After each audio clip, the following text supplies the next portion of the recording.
ఈరోజు ఈ వీడియోలో నేను పొంగలన్నం లేకపోతే బెల్లం అన్నం లేకపోతే చక్కెర పొంగల్ పేరేదైనా కూడా డిష్ అయితే ఒకటే. ఈ పొంగలన్నం ఎట్లా చేయాలంటే ఫస్ట్ ఒక గ్లాస్ ఆఫ్ రైస్ తీసుకొని హాఫ్ గ్లాస్ ఆఫ్ పెసరపప్పు తీసుకొని మంచిగా కడుక్కొని 1 అవర్ సోక్ చేసుకోవాలి.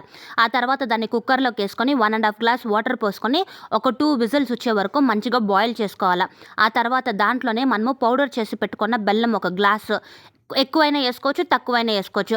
బెల్లం వేసుకున్న వెంటనే మంచిగా కలిపేసుకొని దాంట్లో ఒక గ్లాస్ ఆఫ్ పాలు పోసుకోవాలి. రా పాలైనా పర్వాలేదు, కాంచిన పాలైనా పర్వాలేదు. ఆ తర్వాత నెయ్యిలో ఎంచుకున్న జీడిపప్పు కిస్మిస్ కూడా వేసుకొని ఇంకొంచెం నెయ్యి వేసి మంచిగా కలుపుకోవాలి. ఇట్లా చేస్తే మన పొంగలన్నం అయితే రెడీ అయిపోతుంది. ఒక బౌల్లోకి తీసుకొని మంచిగా సర్వ్ చేసుకొని తినేయచ్చు. ఇదైతే చాలా అంటే చాలా టేస్టీగా కూడా ఉంది.